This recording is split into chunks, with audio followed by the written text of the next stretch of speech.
Welcome to the Empressa Era podcast, a realm where intuition flows through real life and your personal power is celebrated. I'm your host, Queen Empressa, and together we'll explore tarot, self-mastery, sensuality, and aligned growth. Now take a deep breath, relax your shoulders, and let's get into it.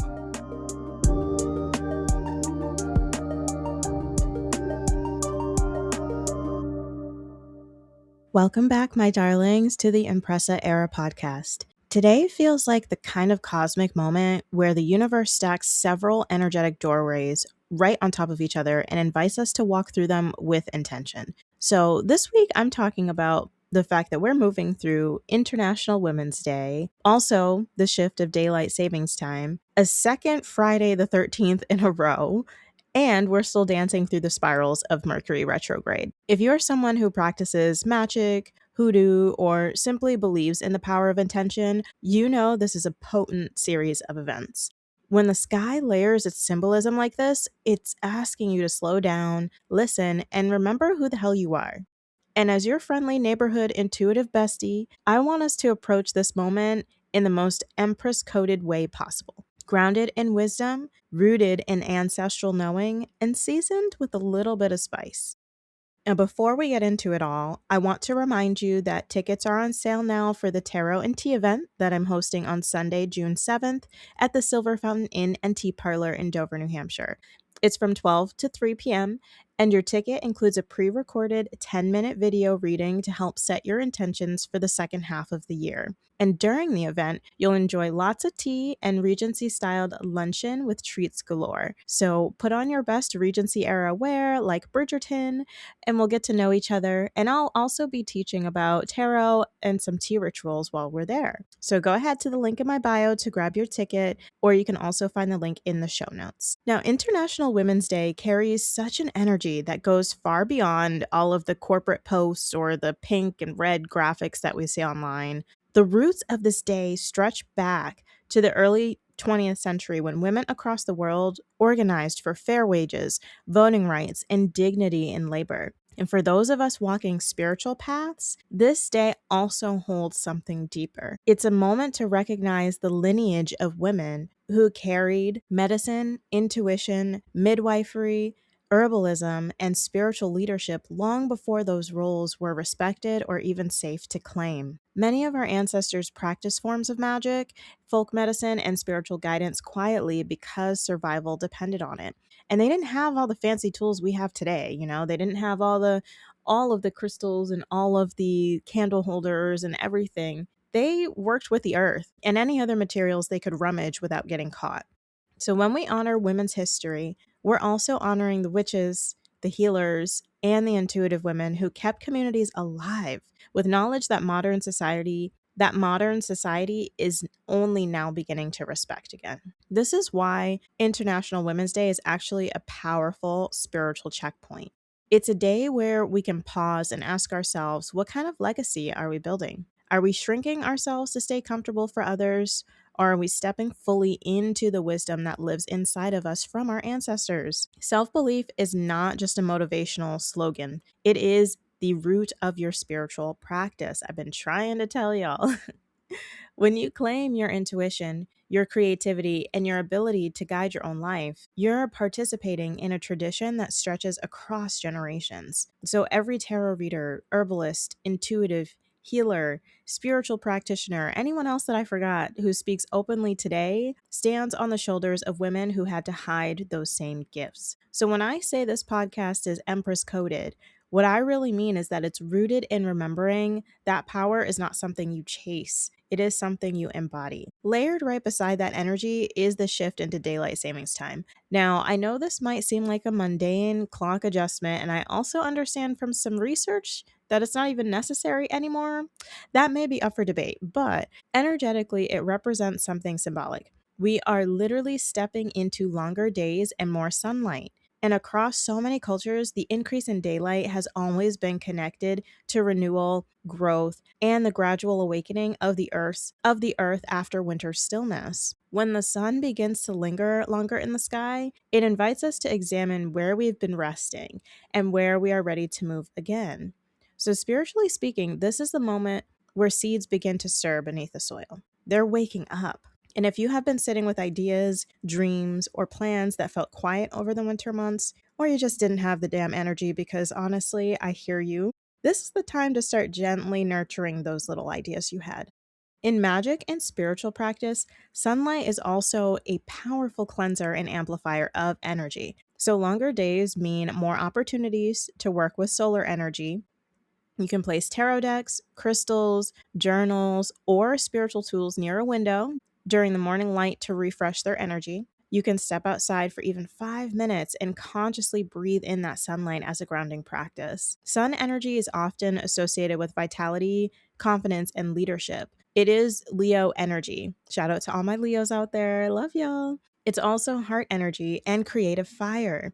And as someone who loves to remind people to walk through life like the main character, as they should, I cannot think of a better cosmic reminder than the sun staying out longer each day. Now, let's talk about the spicy little detail that makes this week especially magical. The second Friday the 13th in a row. So, I know that Friday the 13th has always been labeled as unlucky. You see it in TV and movies and all of that as being really bad. But historically, that reputation is deeply connected to the suppression of feminine power. The number 13 has long been associated with lunar cycles and the sacred feminine because there are 13 full moons in many lunar calendars and roughly 13 menstrual cycles in a year. So I'm not an expert here, but for a little bit of more witchy info, Friday itself is associated with the Norse goddess Freya and with Venus energy and astrology, both of which connect to love, beauty, sensuality, and power. Feminine power, that is.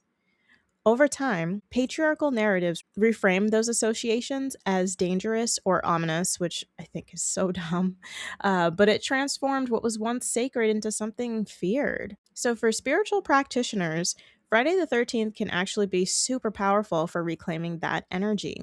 It's a day that honors feminine intuition, emotional depth, and spiritual authority. Having two of them close together creates kind of an energetic echo. It's like the universe tapping on your shoulder twice and saying, "Hey, did you hear me? Like, I'm talking to you. Hello." When this energy lands during Mercury retrograde, the message becomes even more interesting. So, we've gone over this a little bit, but Mercury retrograde is often blamed for communication mishaps and tech glitches and all of that. But its deeper purpose is reflection and recalibration. So, the planet Mercury governs the communication, travel, contracts, and the way we process info. And that magic really focuses on clarity, protection, and reflection. And this becomes incredibly powerful during Mercury retrograde. So, this is not the time to rush into brand new commitments or huge life changes if you can avoid it. Instead, it's the perfect time to revisit your spiritual foundations. Think of it as reorganizing your energetic house. What beliefs need cleaning? What boundaries need strengthening? What patterns keep repeating because you have not fully examined them yet? Retrogrades are not punishments. They're opportunities to become more conscious. Now, one of the most simplest wards you can create during a time like this, where it just feels like there's a huge energy vortex, involves your home's entryways. Doorways have always been considered spiritual thresholds where energy passes from one space to another. So, a classic protective word involves placing a small bowl of salt near the main entrance of your home, or lightly sprinkling salt along the doorway itself. Salt has been used in spiritual protection practices across so many cultures for centuries because it's believed to absorb and neutralize negative energy. So, with the salt, you can whisper a simple intention as you place it, asking that only respectful and supportive energy enter your space. Alternatively, if you're just starting out or you're a closeted witch and, can't have anyone know what you're up to, you can use selenite or clear quartz and put them above your door frames where no one will notice. Another beautiful practice during this Mercury retrograde and Friday the 13th combination is a mirror ward. Mirrors reflect energy back to its source. So, placing a small mirror near your door or your window facing outward symbolically sends harmful intentions away from your home. You can cleanse the mirror with a little smoke and incense or wipe it down while focusing on the intention of protection. Spiritual tools do not need to be complicated in order to be powerful. What matters is the intention you weave into them. So, if you want to lean into a more personal spell for self belief, this is also an ideal time for candle rituals, which I love and I do all of the time. So, choose a candle that represents confidence and self trust, such as gold, yellow, or orange. Those are the big ones. Carve your name into the candle or write an affirmation of self belief on a piece of paper and place it underneath the candle holder. As the candle burns, spend a few minutes reflecting on the version of yourself that fully trusts her intuition. Imagine her posture, her voice, and the way she moves throughout the world. Candle magic works beautifully during retrogrades because it invites quiet focus and introspection rather than fast action. And if you're a busy woman on the go and you don't have time to do the candles yourself, I just so happen to offer those services. So you can go ahead to my link in bio and check out what services I offer. If you don't see something there that may work especially for your needs, DM me and we can talk about how to make a custom candle working. But they're under the votives called Votive Candle Work. So take a peek there at my link in bio or in the show notes, okay? Now, the last Empress coded practice that I have to share today is involving working with your voice. So, like I said before, Mercury rules communication, and retrogrades give us this chance to heal the way we speak to ourselves. And many of us carry inner dialogue that is so harsh. We are our biggest critics, and we're worse on ourselves than we would ever be with somebody else that we love. So take a moment this week to write down 3 affirmations that challenge those negative thoughts. They might sound like, my intuition deserves to be trusted, or my voice carries wisdom, or I am allowed to take up damn space. And read them out loud each morning or evening, when you get out of the shower, when you're in the shower, and if you do it in front of a mirror, that's even better. Speaking these intentions activates breath, vibration, and consciousness all at once, which makes them far more powerful than simply thinking them silently. And remember, like I said before, the universe is always going to say yes. So how you say your affirmations and what you say about yourself truly matters. Now, for those who practice hoodoo or ancestral work, this is also a meaningful time to celebrate the spirits who guide and protect you. I always recommend having an ancestor altar, and it does not need to be this elaborate thing. Like I said, our ancestors worked with what they could find. They did not have gadgets or, fancy things to show off their altars. You can put a photograph, a candle, a glass of water, and your favorite flower that will serve as a point of connection with them. So spend a few moments thanking the ancestors who walked before you, especially the women whose resilience shaped the world you live in today. International Women's Day becomes even more powerful when it includes gratitude for the matriarchs in your own lineage. Now, Mercury retrograde also loves journaling. And if you've been following along with the Empressa era journey, you know I adore a good reflective writing session.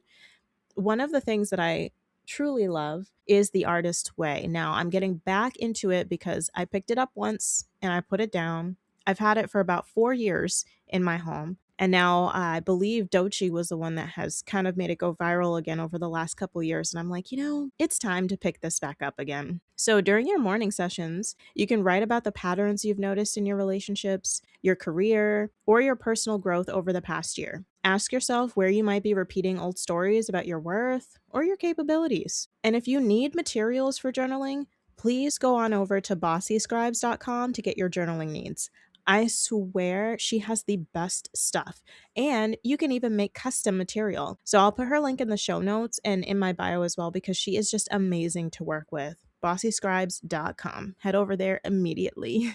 And now moving forward, another word I love recommending during retrogrades is the practice of energetic boundaries. And yes, I'm about to sound very generic here, but it's because it works, damn it. Don't come for me. Now, imagine yourself surrounded by a sphere of gold light whenever you enter a busy environment or an emotionally intense conversation.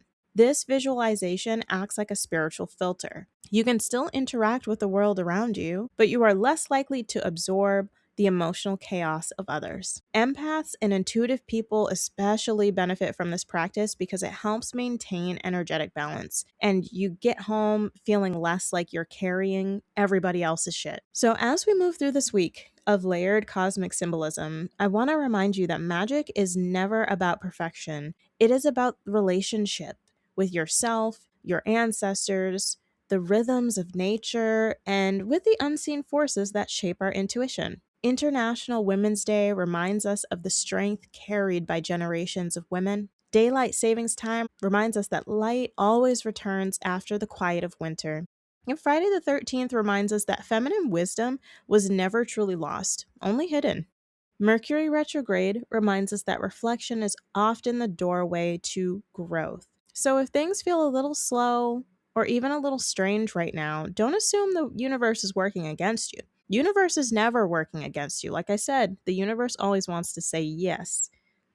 Sometimes the most powerful magic happens in the pause of times like this. So this week is not asking you to rush forward at full speed. It is asking you to honor your voice, strengthen your spiritual boundaries, and remember that your intuition is a sacred inheritance. And that, my loves, is the most Empress coded energy there is. Now, go grab your tarot and tea tickets before they run out, and a journal to start your journey for bossy scribes. And until next time, bye, lovelies.